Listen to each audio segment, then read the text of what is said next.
minamahal na Pangulo ng Bansa, Ferdinand Bongbong Marcos Jr.,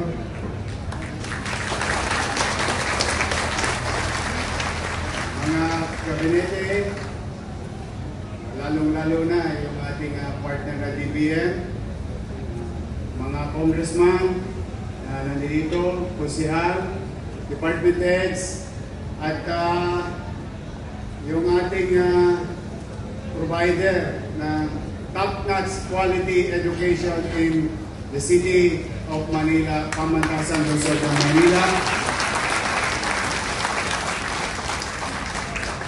Lahat ng mga guro ng ating PLN, department heads, at saka yung ating mga minamahal na mag-aaral ng Pamantasan, Luzon ng Manila.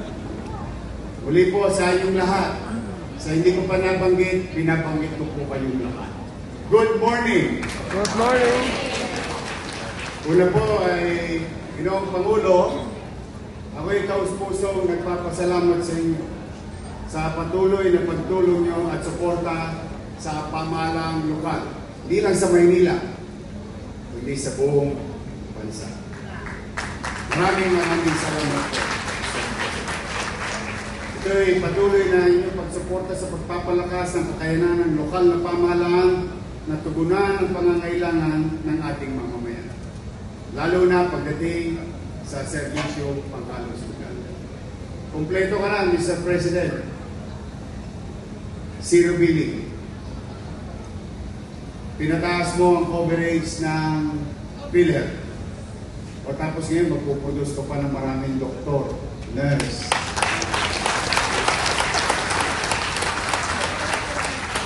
Kumbaga sa kalye, Mr. President, walok na, kompleto na. Kaya po, Mr. President, hindi po kayo nagkamali sa pagbibigay ng suporta sa pagtatatag ng bagong gusali ng Pamantasan, Luzon ng Maynila, College of Allied Health Sciences. Mas madalit salita sa mga kababayan natin. Ito po yung mas kilala na College of Medicine. Pero mas tama daw po yung Allied Health Sciences.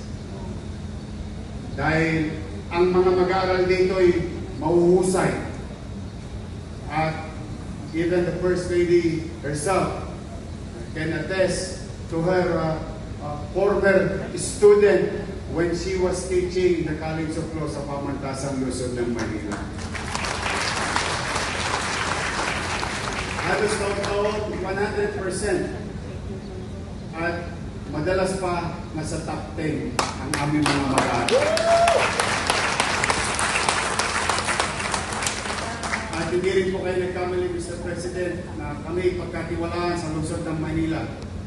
We guarantee you, in our own little way, with all the resources in mind, physical ability, that we will finish this on time as scheduled, like what we did with Paseco Community, Condominium 1, Condominium 2, Binondominium 1, San Lazaro Residence, San Sebastian Residence, Pedroil Residence, Albert Elementary School, Manila Science High School, Rosario Almario Elementary School, at yung nasa harapan po natin na Manila Zoo.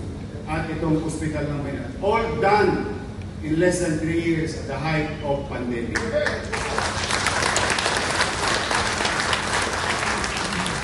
Tatapatan po namin ng sipag at mabilis na kilos ang mabilis nyo ring aksyon at tugon sa usaping pangkalusugan.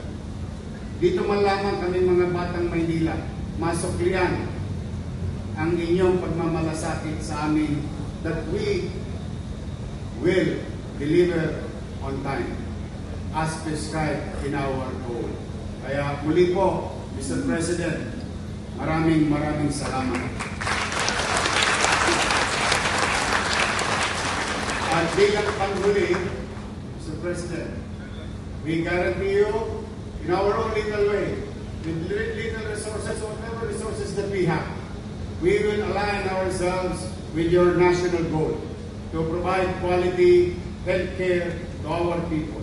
whether on financial assistance, whether on delivery of services, whether putting up facility, whether buying equipment, and now producing medical professionals in the next generation. And just so you know, Mr. President, itong pinuhunanan ninyo used to produce a cap of 300 students every year. Itong pinuhunanan ninyo, you will produce in your nation-building approach of 5,000 students. And it's worth every penny of taxpayers' money. Kaya muli, thank you, Mr. President.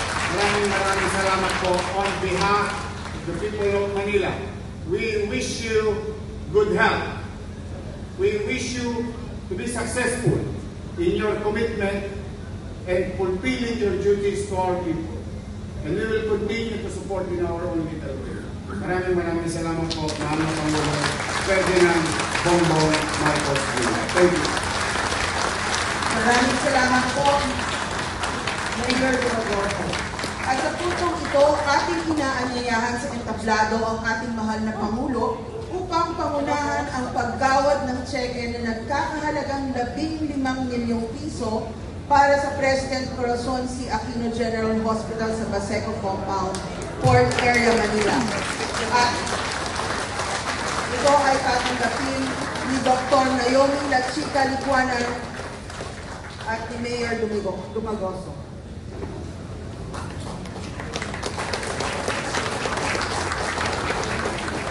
Maraming salamat po, mahal na Pangulo.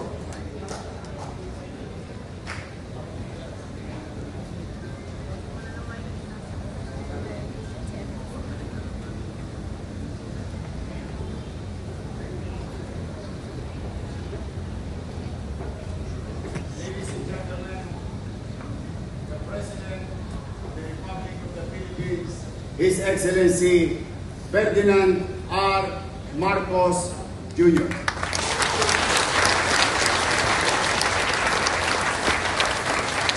Maraming salamat sa ating butihing Mayor ng City of Manila, Mayor Isko. Ulit magsimulit tayo.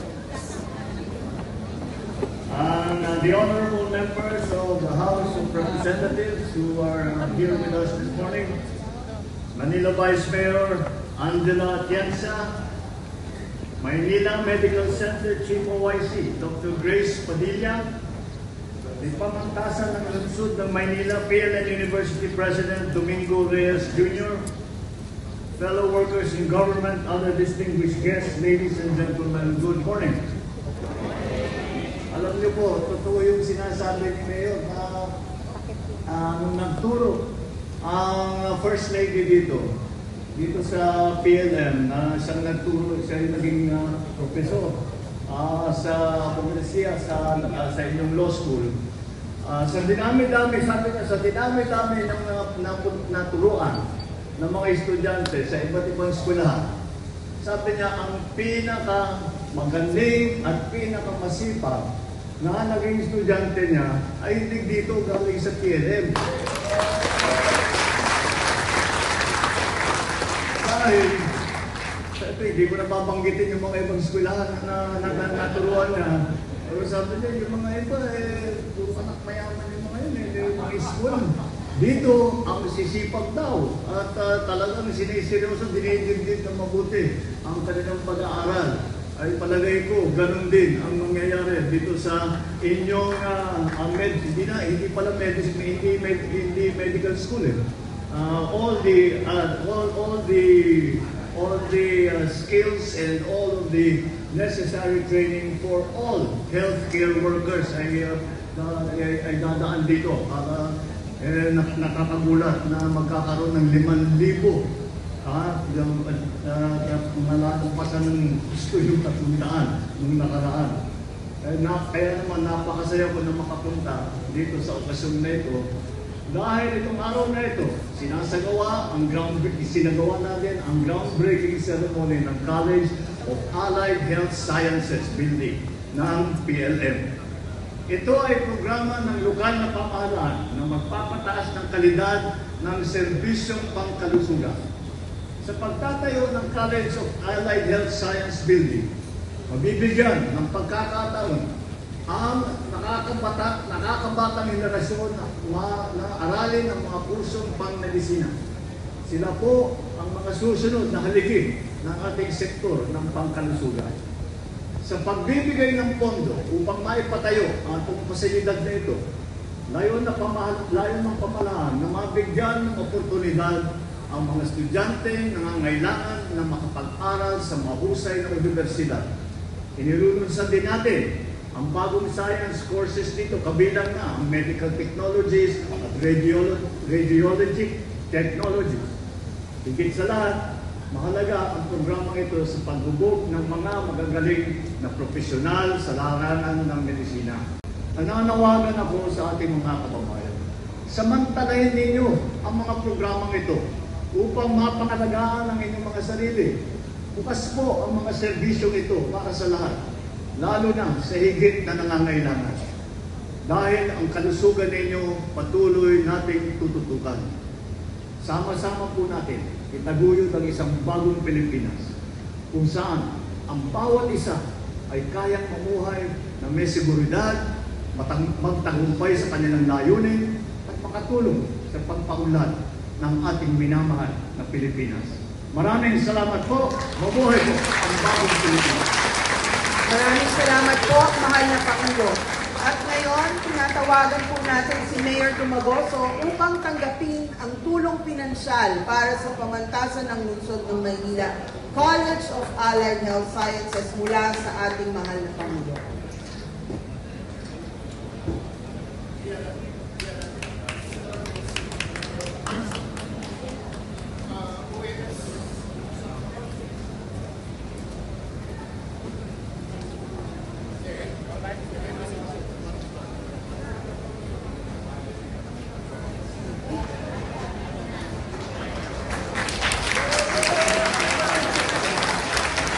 Muli, maraming salamat po, mahal na Pangulo.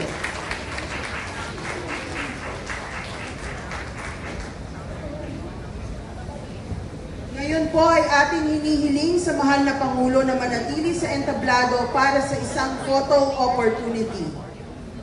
Tinatawagan po natin ang lahat ng pamantasan ng lungsod ng Maynila